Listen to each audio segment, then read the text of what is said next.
Bom dia a todos vocês. Muito bom podermos de novo estar na casa de Deus para ler a Bíblia, meditar, não é? E aprender dela. Nós estamos estudando alguns temas relacionados com a salvação. Esse é o terceiro tema nessa série de temas sobre salvação.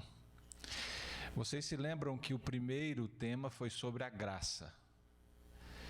E a gente viu que a graça de Deus se manifesta pelo menos de três maneiras. A primeira delas é a chamada graça universal, que é a forma como Deus abençoa e cuida de todas as pessoas, independente de quem são e se creem ou não nele.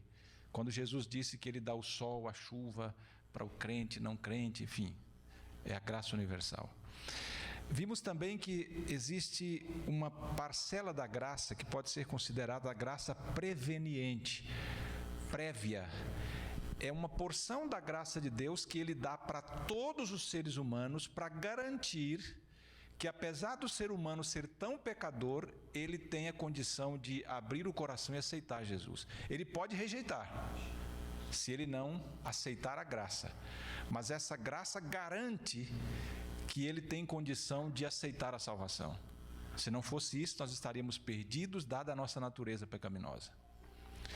E em terceiro lugar, a graça provedora, sustentadora do crente, que inclusive tem a ver com o tema que nós vamos falar hoje. A graça de Deus que nos sustenta nos caminhos da fé. É pela graça renovada todos os dias que a gente persevera com Deus. A graça que sustenta o crente. E na vez passada que eu estive aqui, nós falamos sobre a justificação. E a gente viu que a justificação é a palavra bíblica para justificação é uma expressão que tem que ver com uma questão legal, né, com um tribunal. O ser humano está diante do tribunal divino condenado. Mas porque Jesus morreu por nós e pagou o preço da nossa condenação, quando nós aceitamos Jesus como Salvador, somos justificados. É uma declaração legal.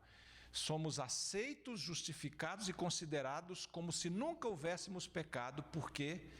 Porque Jesus é o nosso substituto e Ele é perfeito, então a justiça perfeita dele toma o lugar da nossa condenação.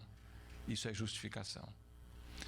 E hoje, um passo mais nesse processo da salvação, que é a expressão aí, santificação.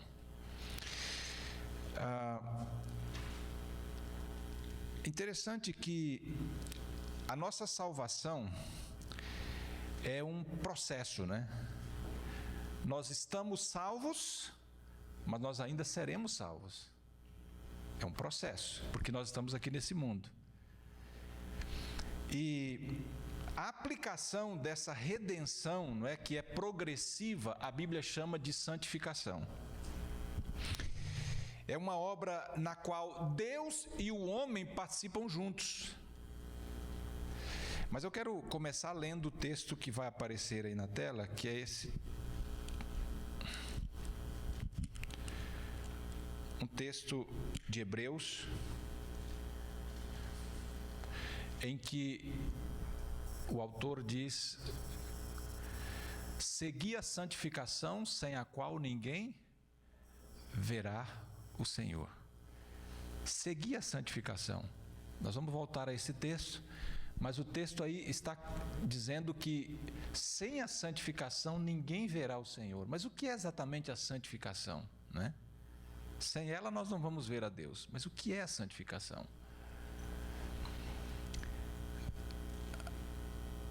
A santificação pode ser definida como uma obra progressiva da parte de Deus e também do homem. Interessante.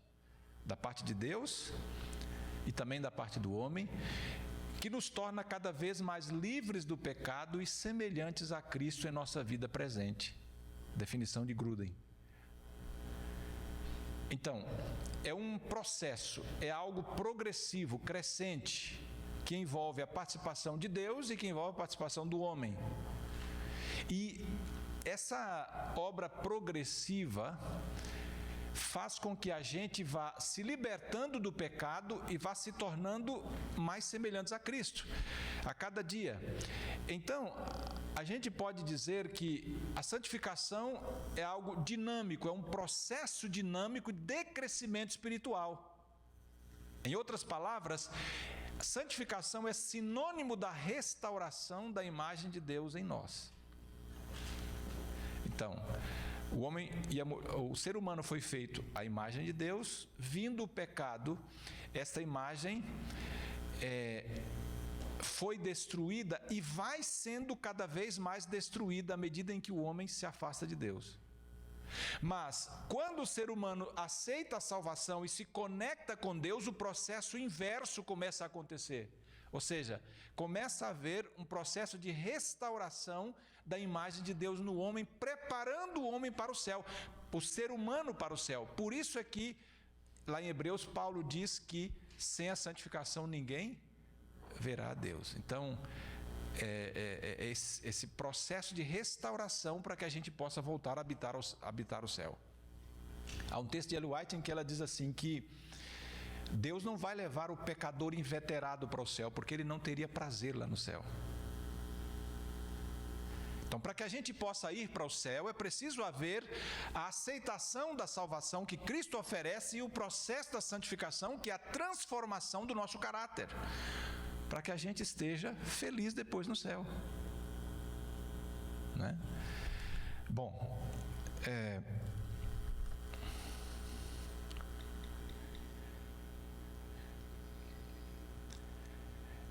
tem aqui uma tabela que eu acho interessante a gente analisar. Eu volto aqui. Qual a diferença entre justificação e santificação? Deem uma olhada ali. Veja, a justificação é uma declaração legal, né? Deus declara a gente justo por Jesus. Enquanto a santificação é uma condição interna. É uma questão do coração, é uma questão do caráter. A justificação é uma vez por todas, ou seja, aceitou Jesus, é declarado justo.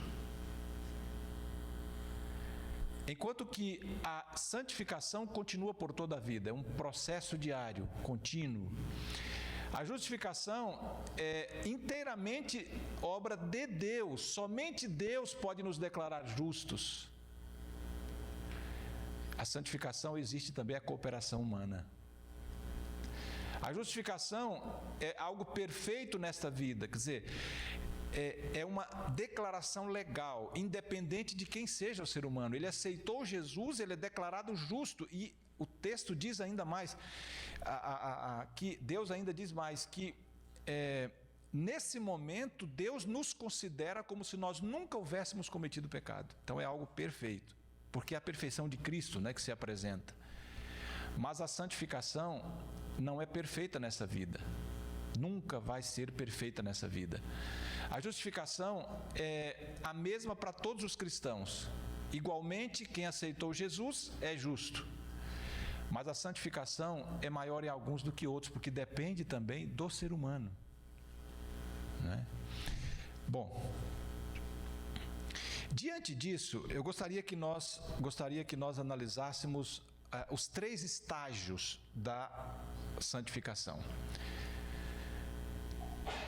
O primeiro estágio da santificação é que ela começa no momento da conversão. Aí está o primeiro estágio da santificação.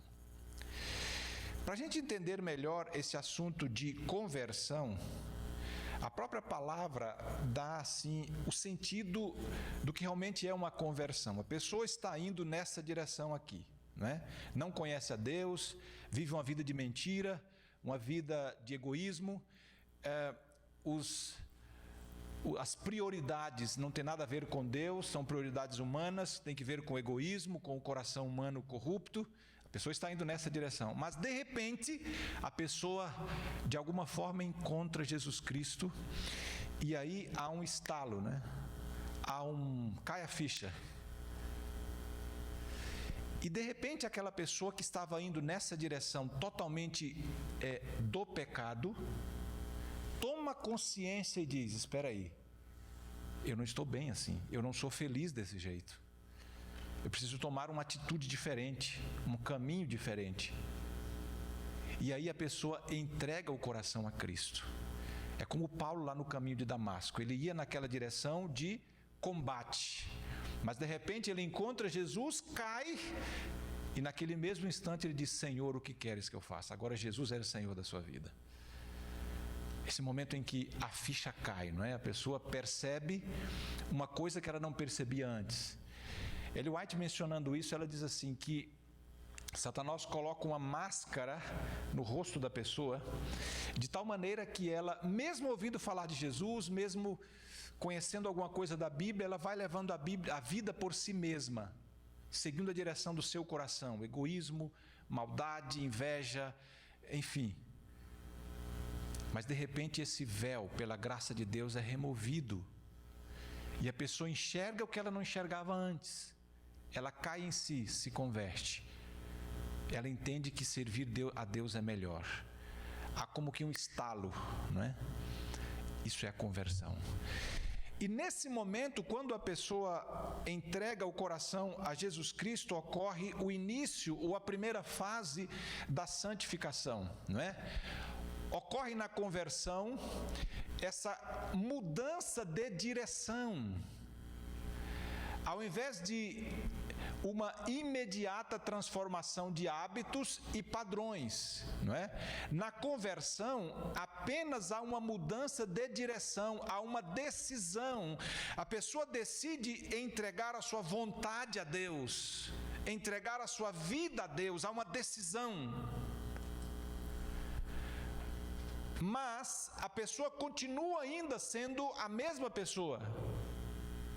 Ou seja, ela não é transformada num passe de mágica. É apenas o início. Mas agora vem a transformação de hábitos e padrões, que é o processo chamado de santificação.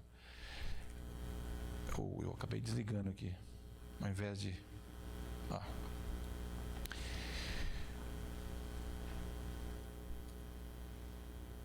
E há um texto aqui em Romanos que Paulo nos deixa isso de forma clara. Bom, mas antes disso, esse passo inicial da santificação envolve uma ruptura com a vida que a pessoa estava vivendo antes, uma ruptura com o pecado. E aqui há duas expressões que eu queria destacar. Há uma ruptura com o poder dominante do pecado e, ao mesmo tempo, com o amor ao pecado. Aquilo que antes era tão prazeroso, era tão gostoso, não é? Agora já não mais. A pessoa já não se sente bem fazendo aquilo que fazia antes, porque agora há uma obra purificadora inicial no seu coração, não é?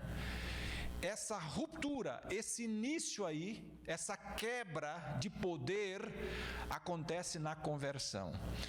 E aí, a partir desse momento, o coração está preparado para ocorrer a santificação. E aí vem o texto que o apóstolo Paulo nos diz em Romanos 6:11. Assim também vós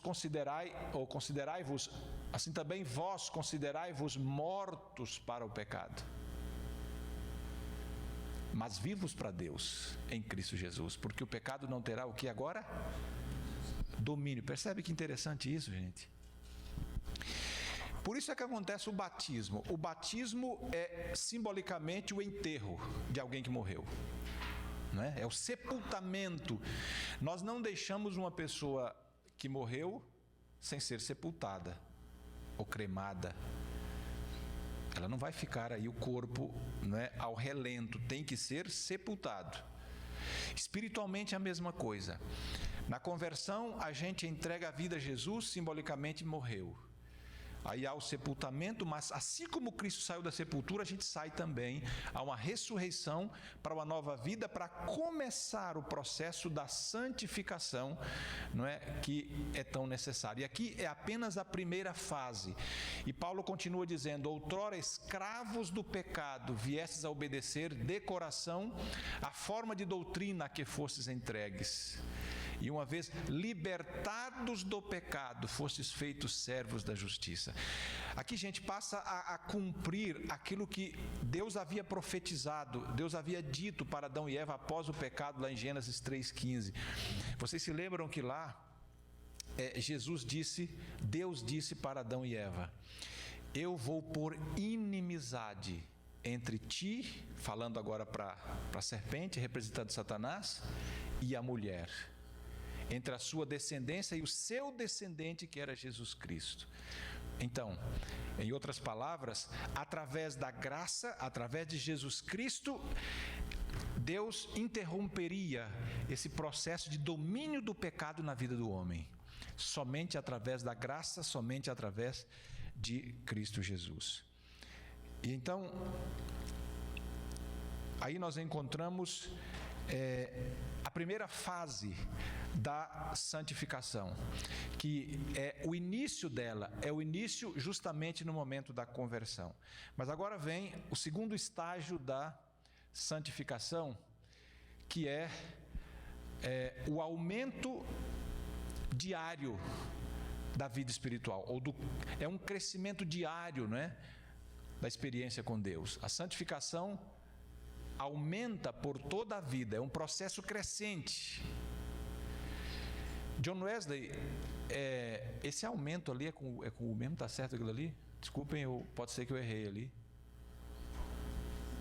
Está certo? O aumento ali não é com L, não. Ok. John Wesley, falando desse processo aí de santificação, que é esse aumento diário, esse processo crescente, ele chama isso de uma gradual mortificação do domínio do pecado, não é? Um gradual amortecimento, é uma diminuição do domínio do pecado na vida da pessoa. Isso é um processo que acontece diariamente. O mesmo apóstolo Paulo, que diz que nós somos mortos para o pecado e vivos para Deus, também reconhece que, enquanto aqui neste mundo, o pecado continua nos incomodando. Nós não vamos ser absolutamente, totalmente vitoriosos no sentido moral aqui neste mundo. Sempre vamos ter o incômodo do pecado enquanto aqui nesta vida. Porque na continuidade do mesmo texto lá em Romanos, ele diz assim: não reine, portanto, o pecado em vosso corpo mortal. Ou seja, ainda continua o acesso, não é? O pecado à nossa vida, para obedecerdes às suas concupiscências. Nem tampouco apresentei os vossos membros ao pecado como instrumento de iniquidade, mas apresentai-vos a Deus, ressurretos dentre os mortos, e os vossos membros a Deus como instrumentos de justiça. O pecado não terá domínio sobre vós. Então, enquanto aqui nesta vida, Paulo deixa claro, nós continuaremos lutando, mas não podemos nos entregar, não podemos deixar, não é, que o pecado nos domine. Não podemos oferecer o nosso corpo como instrumento do mal, da iniquidade e do pecado. Portanto, o nosso alvo como cristãos é crescer cada vez mais à santidade, né? À semelhança de Cristo Jesus. Assim como antes a pessoa crescia no pecado e cada vez se tornava mais pecadora, quando aceita Jesus, o processo inverso tem que acontecer. Vamos nos tornando cada vez mais parecidos com Cristo e menos dominados pelo pecado. Assim tem que ser, né? E aqui em Filipenses, no capítulo 3, verso 13, tem um outro texto aqui de Paulo ainda antes, ele diz: todos vós, com o rosto descoberto, refletindo como um espelho a glória do Senhor, todos nós somos transformados. Olha só, o processo diário, né?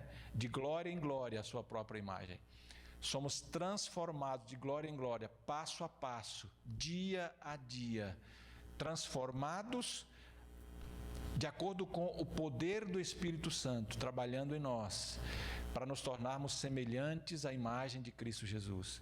Esse é o processo diário, essa é a nossa luta, não é? Esse é o alvo nosso como cristãos. E agora sim, em Filipenses,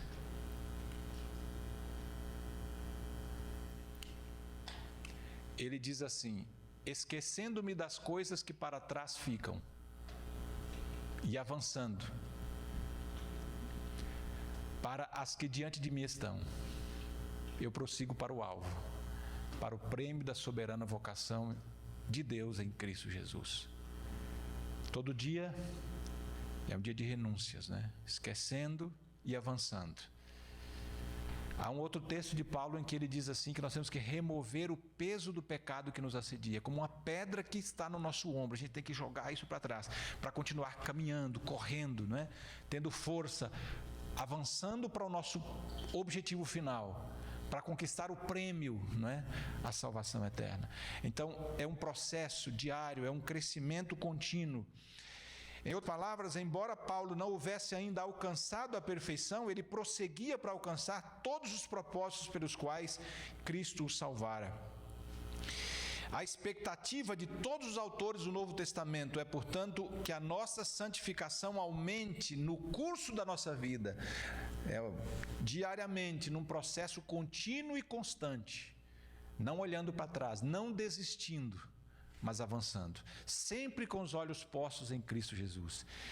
E eu gosto muito daquele hino que diz: com os pés na terra, mas com os olhos sempre lá no céu. É assim que a gente vai avançar.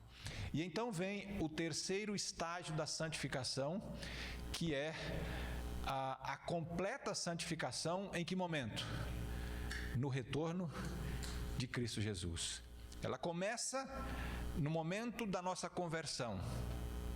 Ela vai acontecer diariamente, num processo crescente aqui nessa vida. E ela vai chegar no seu ponto de perfeição na volta de Cristo Jesus. E aí o apóstolo Paulo continua: mas a nossa pátria está nos céus, de onde também aguardamos o Salvador. Está mencionando aí a volta de Cristo, não é? De onde aguardamos o Senhor Jesus Cristo, que transformará o nosso corpo de humilhação para conforme o corpo de sua glória, segundo o seu poder que sujeita todas as coisas. Então, é na volta de Jesus que essa transformação perfeita vai acontecer. Hoje, como no espelho, ele diz, a gente contempla Cristo e vai de glória em glória, crescendo na experiência cristã, na maturidade, mas a vitória final acontecerá na volta de Cristo Jesus. E o texto de 1 Coríntios se torna mais claro ainda: eis aqui vos digo o mistério, nem todos dormiremos, mas todos seremos transformados. E quando? Ele diz: no momento, num abrir e fechar de olhos, ao som da última trombeta, a trombeta vai soar e os mortos vão ressuscitar incorruptíveis. Está descrevendo aqui a volta de Jesus, não é? E os vivos serão transformados. Os mortos ressuscitam incorruptíveis e os vivos transformados num piscar de olhos. Porque é necessário que isto que é corruptível se revista da incorruptibilidade, e o que é mortal da imortalidade. Isso vai acontecer na volta de Cristo Jesus. E aí vamos poder dizer: tragada foi a morte pela vitória. Não mais morte, não mais natureza pecaminosa, agora uma natureza pura, perfeita, moralmente perfeita diante de Deus. Portanto, a santificação não vai acontecer aqui nesta vida de forma completa, mas ela tem que continuar acontecendo até a volta de Cristo Jesus. E diante disso, nós precisamos analisar duas questões mais. Em primeiro lugar, existe hoje um movimento que é chamado de perfeccionismo. O perfeccionismo é a visão de que uma pessoa pode se tornar perfeita e sem pecado nesta vida.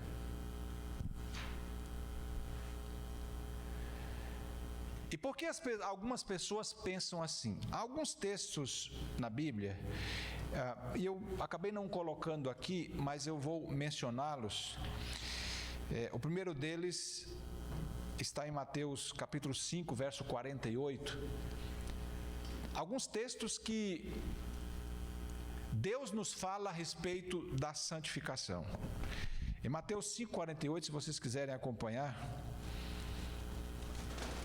Jesus disse assim: portanto, sede vós perfeitos, como perfeito é o vosso Pai Celeste.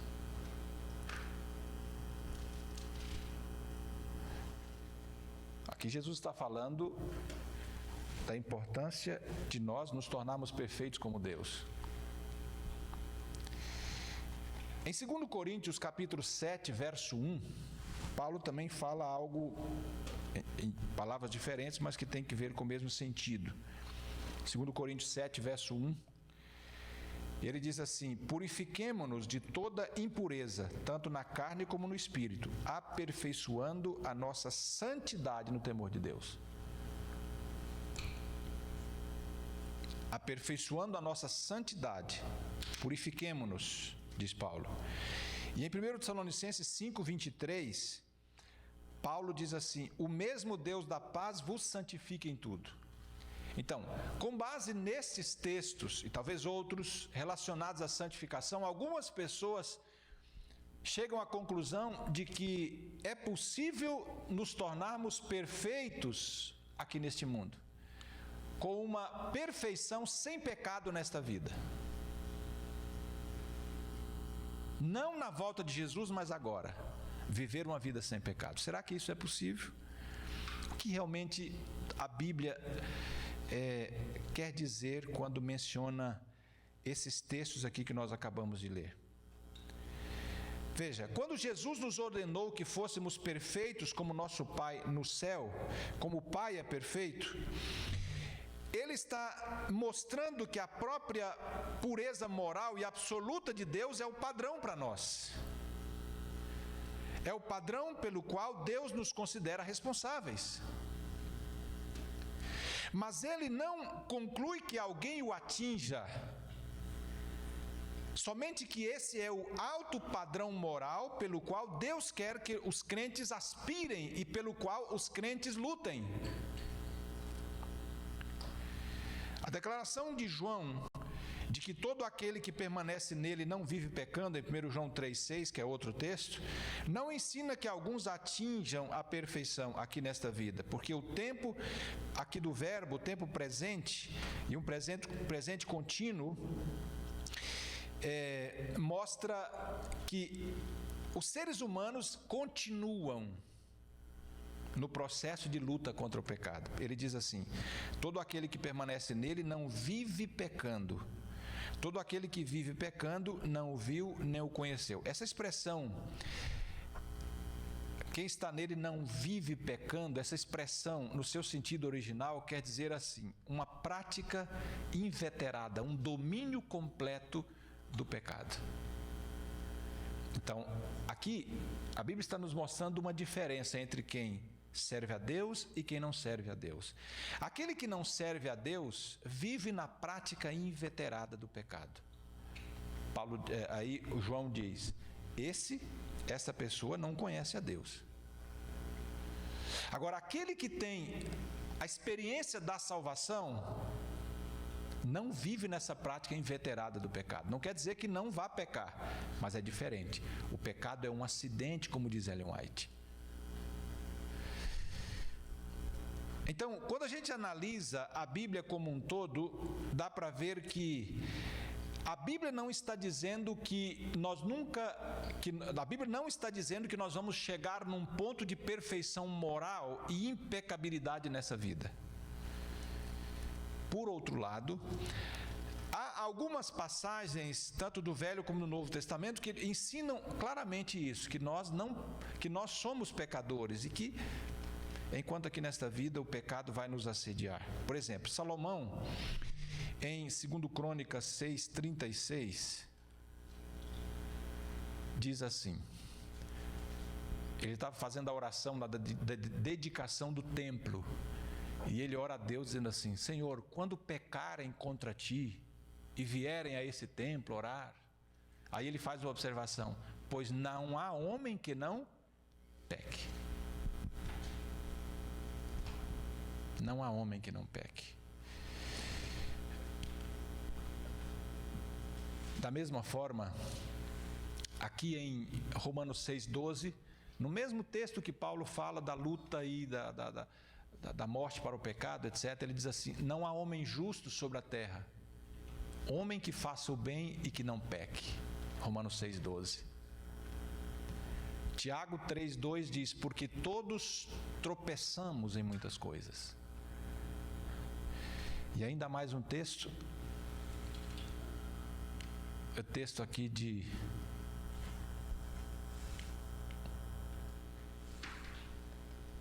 Primeiro João 1,8, não sei por que não está.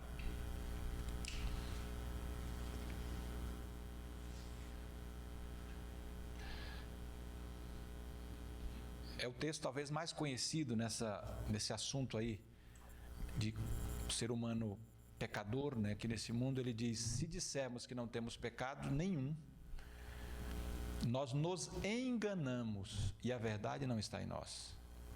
Então, se por um lado a Bíblia desafia-nos a prosseguir no processo da santificação, buscando a perfeição divina, por outro lado, a Bíblia deixa claro que aqui nessa vida nós ainda continuamos pecaminosos, pecadores, não é? João exclui de forma explícita a possibilidade de ficarmos completamente isentos do pecado nessa vida. Ele diz que todo aquele que alega estar sem pecado está simplesmente enganando a si mesmo. Embora a santificação nunca se complete nesta vida, por outro lado, nós podemos enfatizar que ela nunca deve deixar de aumentar na nossa vida diária. Além disso, assim como os cristãos avançam em maturidade, o tipo de pecado que permanece na vida do cristão é frequentemente não tanto em palavras e ações, que são perceptíveis aos outros, mas pecados internos, de atitudes, motivos do coração, desejos como orgulho, egoísmo, falta de fé, falta de zelo, falta de amor a Deus, falta de confiança em Deus nos momentos de prova. Essas coisas mostram que o pecado é algo real na nossa vida, mesmo para aqueles que têm uma experiência com Deus. Eles mostram quão longe nós estamos da perfeição moral de Cristo Jesus. Diante disso, vem agora um outro detalhe que eu gostaria de enfatizar. Qual é o nosso papel na santificação? A gente viu no começo que a santificação envolve Deus e envolve também o ser humano. Mas qual é o nosso papel na santificação? Há dois papéis nossos. O primeiro deles é um papel passivo. Isso significa uma atitude de dependência de Deus, de confiança em Deus. A aceitação pela fé das promessas de Deus. Quando Deus diz assim: aceitou Jesus, é justificado. Eu preciso acreditar nisso, porque isso não depende de mim. Quando Jesus Cristo diz assim, por exemplo: seja um fiel dizimista e confie que não vai faltar para você. Tem que confiar. É uma atitude passiva de entrega, de descansar nos braços de Deus. Ontem eu fui com a Érica ver se a gente comprava lá uma coisa que nós precisávamos, aproveitando os descontos, né, de ontem, desse final de semana. Aí nós chegamos ao Best Buy e encontramos uma brasileira lá. Uma menina que chegou em agosto aqui, eu nem lembro o nome dela, ela chegou em agosto na Andrews. E aí eu já a tinha visto, cumprimentado e tal, mas ali ela conversou um pouquinho com a gente. E aí ela falou uma coisa que eu achei interessante. Eu perguntei para ela: porque ela está estudando o mestrado em divindade, o MDiv aqui na Andrews. Eu perguntei para ela: você fez teologia no Brasil? Ela: nada. Minha vida era totalmente diferente. Eu era da área financeira, ela disse. Eu ganhava muito dinheiro. Mas Deus começou a me incomodar, dizendo que eu tinha que mudar de vida, que não era isso que Ele queria para mim. E aí eu falei, mas Senhor, o que o Senhor quer então para mim? Brigava com Deus, ela disse. E aí, de repente, eu fui, parece que para a Austrália. Ela falou, eu fui para a Austrália. E pensei, bom, aqui é o que Deus quer para mim. Mas aí Ele chegou para mim e disse, não é ainda o que eu quero para você. Você tem que ir para Andrews e vai fazer o MDiv. Eu disse, mas Senhor, mas para que isso? Mas é isso que eu quero. Depois de lutar, brigar com Deus, ela disse, não teve jeito, eu tive que fazer isso. Larguei tudo e estou aqui. Estou vivendo, diz ela, cada dia pela fé, confiando em Deus.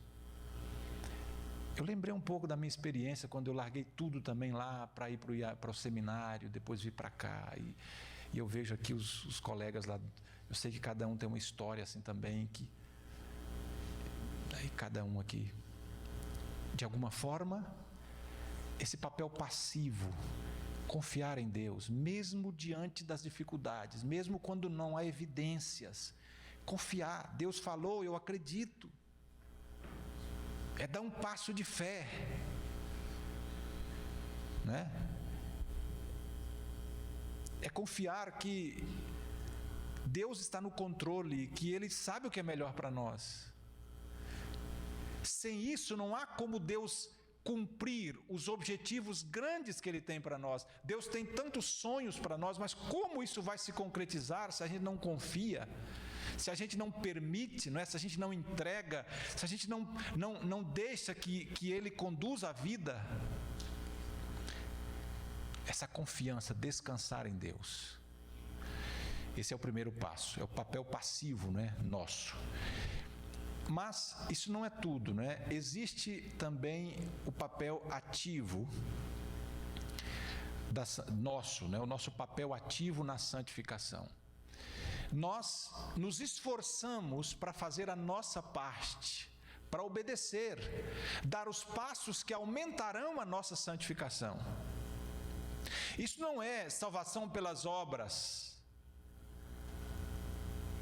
mas numa atitude de confiança em Deus, a gente avança fazendo a parte humana, não confiando nisso para ser salvo, mas confiando no Deus que está nos dirigindo. É uma atitude de obediência, não é? E pode mudar, por favor? Ok? Aí em Hebreus o texto inicial nosso, né?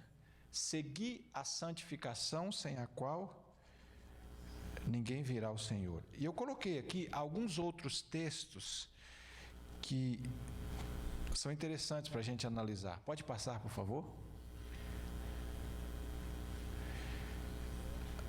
Aí um texto de Ellen White, em que ela diz assim, aqueles que estão esperando para realizar uma mudança mágica em sua vida, vamos assim dizer, não é? Sem o esforço determinado de sua parte para vencer o pecado, ficarão o quê? Desapontados. Por quê? Esse esforço, no entanto, deve sempre estar em cooperação com a graça do poder de Deus. Há um esforço, né, pela graça de Deus. E dentro do relacionamento de fé, se quiser ter sucesso. Tudo que o homem pode fazer sem Cristo é poluído com egoísmo e pecado. O que é feito através da fé é aceitável a Deus.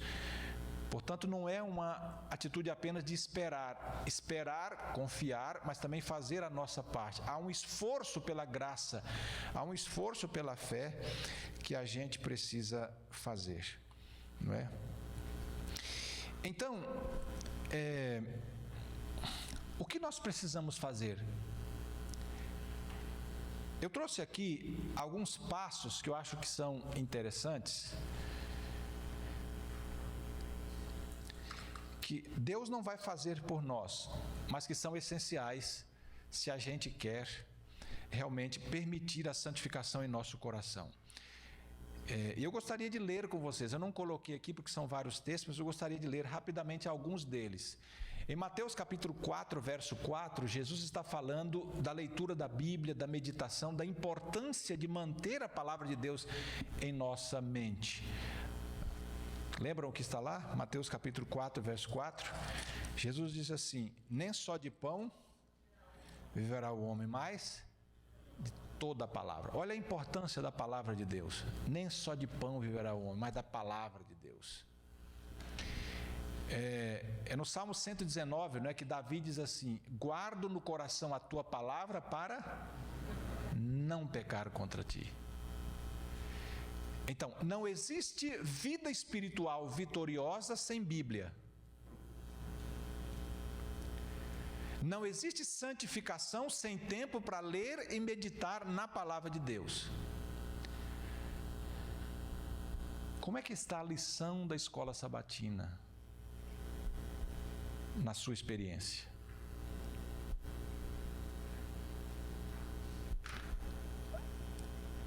Quando a gente pega a lição da pessoa e vê que a pessoa estuda, risca, escreve, é um sinal de que a pessoa toma tempo para ler, meditar.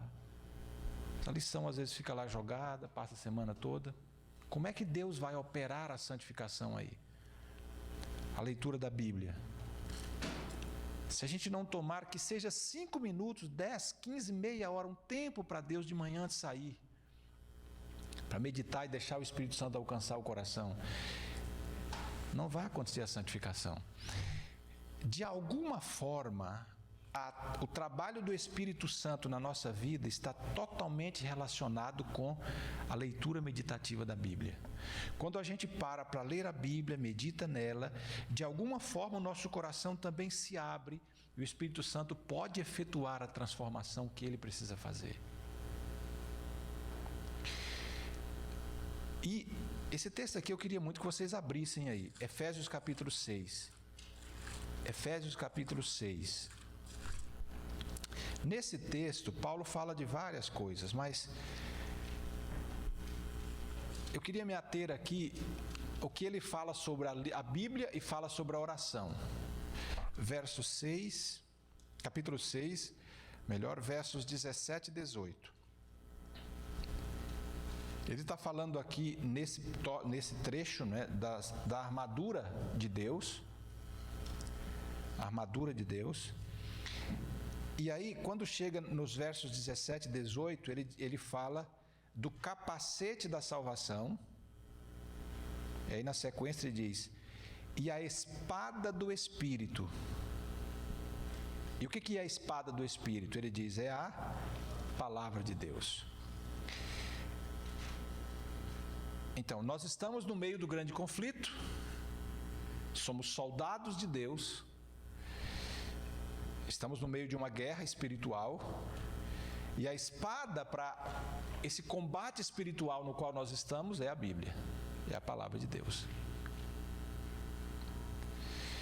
E no verso 18 ele diz: com toda oração e súplica, orando em todo o tempo no Espírito. Eu queria enfatizar isso aqui. Paulo está mencionando a importância da oração. A oração, da súplica, a comunhão diária com Deus, abrindo o coração a Ele, clamando. E aí ele diz assim, no Espírito. Interessante. Depois nós vamos ver aqui em outros textos, por trás da leitura da Bíblia meditativa, por trás da oração, está a atuação do Espírito Santo como o agente divino para efetuar a nossa santificação. Oração, diz ele, no Espírito, porque é o Espírito Santo que faz isso. Então, quando a gente ora e medita, e quando a gente lê a Bíblia, o coração se prepara para o Espírito Santo agir e efetuar a transformação. Se olhamos aqui anteriormente, o capítulo 5, versos 18 e 19, de Efésios também aí, 5, 18 e 19, ele diz assim: e não vos embriagueis com vinho, no qual há dissolução, mas enchei-vos do Espírito, percebe? Falando entre vós, falando entre vós com salmos, entoando e louvando de coração o Senhor com hinos e cânticos espirituais. Mais uma vez, Paulo está falando aqui da ação do Espírito Santo no processo de adoração.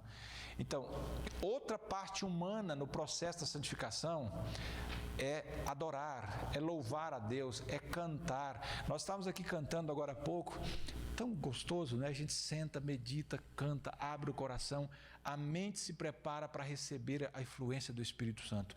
Paulo menciona aqui, ele está dizendo, olha, não vos embriagueis com vinho, mas enchei-vos do Espírito, falando entre vós com salmos, com hinos, com louvor. Percebe? A ação do Espírito Santo se torna efetiva na vida daqueles que leem a Bíblia, daqueles que oram, na vida daqueles que louvam a Deus, daqueles que realmente meditam e adoram ao Senhor. E aqui em Mateus 28, ele fala de outro assunto também importante, dentro desse processo da santificação, que é o testemunho.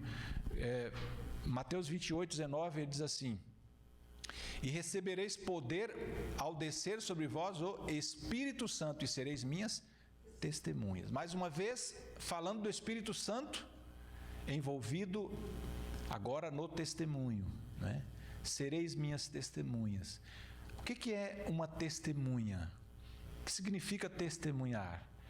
É falar de uma experiência vivida, presenciada, né? Falar do que eu vi, do que eu ouvi. Então, quando a gente, no trabalho, na escola, não importa onde a gente esteja, quando a gente testemunha, a gente está aprofundando a própria experiência com Deus, falando do que Deus significa para a gente. Olha, hoje Deus fez isso na minha vida. Isso é um testemunho. Isso serve para aumentar a nossa convicção de que Deus está conosco, de que Deus nos dirige, de que Ele nos ama, de que nós não estamos sós. Mas também serve para ajudar as outras pessoas. E isso, assim como a oração, como a adoração, como a leitura da Bíblia, isso é importante para que o Espírito Santo produza a transformação no nosso coração. Testemunhar. Um dia, o pastor Bonfim, que hoje está trabalhando aqui como mordomia da Associação Geral, eu vi ele contando um testemunho. Ele disse assim que foi fazer uma entrevista, foi dar uma entrevista numa rede de televisão, e acho que em Santa Catarina, se eu não me engano, e quando ele chegou lá, era uma entrevista que havia outros pastores também participando. E ele disse que chamou a atenção que havia uma mulher que era pastora de uma igreja, e aí eles não se conheciam, e assim que ele chegou, a mulher o cumprimentou e tal, e disse: pastor, senta aqui que eu vou te contar o meu testemunho. E foi falando para ele. Que interessante. Se a gente aperfeiçoa e treina dar o nosso testemunho em 1 minuto ou em 30 segundos, testemunho de experiência de conversão ou experiência diária nossa com Deus, isso vai ajudar muito para salvar pessoas e aprofundar nossa experiência com Deus. E aqui em Hebreus, no capítulo 10, eu queria ler também, aqui há uma experiência interessante em outro aspecto, né, do nosso crescimento em santificação. Capítulo 10, verso 24 e 25. Consideremo-nos também uns aos outros para nos estimularmos ao amor e às boas obras.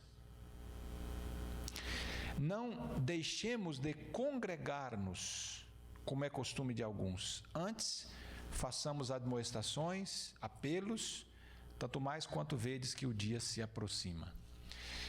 Vir à igreja não é desperdício de tempo.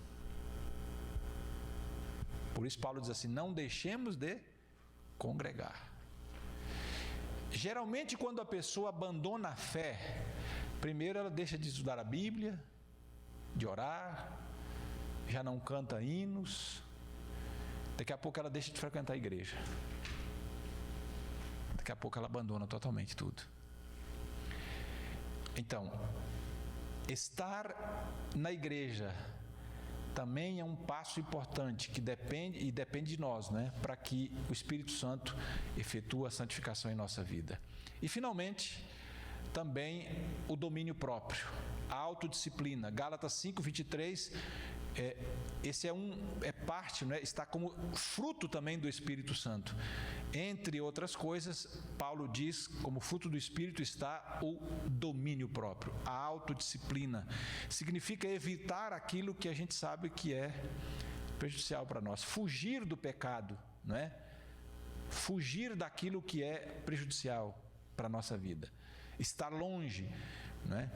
Isso é o domínio próprio, dominar a natureza pelo poder do Espírito Santo, não é? Pelo poder do Espírito Santo. Então, ler a Bíblia e meditar, orar, adorar a Deus em louvor, testemunhar, vir à igreja, viver em comunidade e também manter a autodisciplina, o domínio próprio. São atividades muito importantes para que o Espírito Santo possa nos levar ao processo da santificação que Deus quer que a gente viva. É importante que continuemos a crescer tanto em nossa confiança passiva em Deus, de que Deus nos santifica, como também em nosso esforço ativo em busca de santidade e maior obediência na nossa vida. Veja só, se nós negligenciamos o esforço ativo e somente mantemos uma atitude passiva de confiança, nós vamos ser indolentes. Isso não é suficiente. Mas se nós negligenciamos o papel passivo de confiar em Deus, de nos oferecer a Ele, apenas lutando com a parte ativa, independente, o que vai acontecer é que isso vai aumentar a nossa confiança em nós mesmos, vai nos tornar orgulhosos e também não é suficiente. Nossa santificação é prejudicada quando nós dissociamos o aspecto passivo do aspecto ativo. Devemos desenvolver continuamente padrões e hábitos de santidade, porque essa é a medida de maturidade que faz com que os cristãos se tornem maduros na fé. Esse é o processo de crescimento espiritual. E eu trouxe aqui, por fim, 2 textos que eu gostaria de ler para a gente concluir. O primeiro deles, um texto de George Knight. Ele como que resume o texto que o assunto que nós estudamos aqui de santificação. Ele diz assim: a mente e a vontade são mudados pela graça de Deus imediatamente no momento em que a pessoa aceita Cristo, na conversão. Então, na conversão, a mente e a vontade são mudados. Há um processo em que a gente cai na real, vamos assim dizer, e a gente entende que tem que mudar de vida, entrega-se a Cristo, muda a vontade e a graça, muda a vontade e a mente. Agora, os hábitos e o caráter são mudados progressivamente, são progressivamente transformados ao longo da vida do cristão. Hábitos e caráter, num processo diário. E a natureza pecaminosa será finalmente mudada na ressurreição, na volta de Cristo Jesus. Aqui está o resumo do que é a santificação. A primeira parte, a entrega. A segunda parte, a transformação progressiva. E, finalmente, a transformação final, em que a natureza pecaminosa é deixada para trás. E o último texto, o texto de Ellen White, ela diz: o pecador não é salvo em pecados, mas de seus pecados. Que Deus nos abençoe para que nós possamos cada dia crescer na nossa experiência com Deus. A leitura da Bíblia, a leitura meditativa diária, o testemunho, a frequência à igreja, essas atividades são parte do que Deus espera de nós, para que a gente possa ter a atuação do Espírito Santo em nossa vida, nos preparando para o céu, reimplantando em nós a imagem de Deus, o caráter de Deus, nos preparando para o céu. Que Deus nos abençoe para isso. Amém. Vamos cantar o hino 478. Fiquem em pé, por favor, e vamos cantar.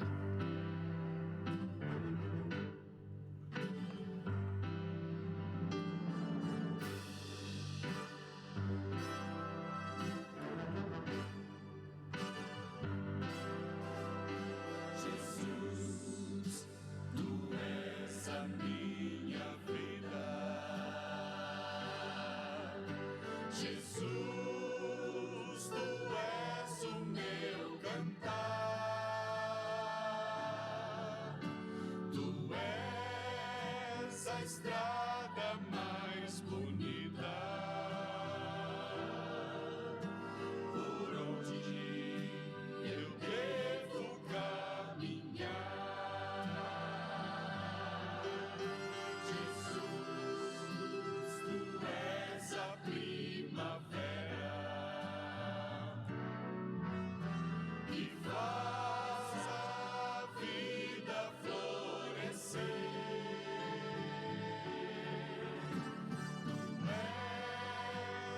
Chama da alegria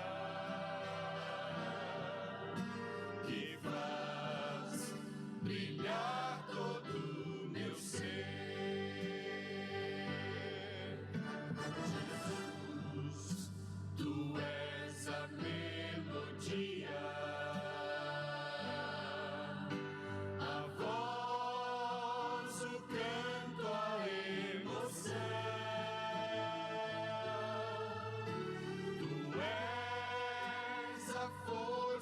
Que me inspira a dar louvor na provação. Jesus, tu és a esperança que faz vibrar meu coração.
Querido Pai, mais uma vez expressamos a nossa gratidão pelo grande sacrifício que Jesus Cristo efetuou em nosso favor. Te agradecemos também pela atuação da Tua graça em nosso coração, em nossa vida, nos levando a aceitar Jesus Cristo como nosso Salvador pessoal. Também te agradecemos porque o Senhor nos aceita, o Senhor nos cobre com a justiça de Cristo. E nesta manhã nós estudamos a respeito do processo que segue a transformação da vida do cristão através da santificação. Muito obrigado por isso. E nós queremos, Pai, nesta hora renovar a nossa entrega a Ti. Existe o aspecto passivo, que é confiar, e nós nesse momento renovamos nossa confiança na Tua superior direção em nossa vida. Por favor, coloque em nosso coração esta fé, que seja inabalável mesmo nos momentos difíceis pelos quais nós passamos. Que o Senhor nos dê coragem para ir em frente, que o Senhor nos dê determinação, que o Senhor nos ajude a descansar em Teus braços na certeza de que nós não estamos sós.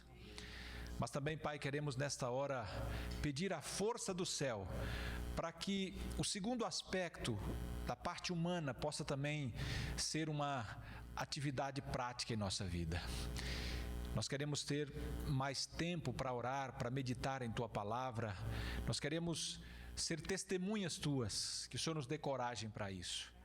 Nós queremos também ter prazer em louvar e engrandecer o Teu nome. Nós queremos também, Pai, viver uma experiência diária contigo, através de um relacionamento que possa permitir que o Espírito Santo efetue a transformação que o Senhor deseja em nossa vida.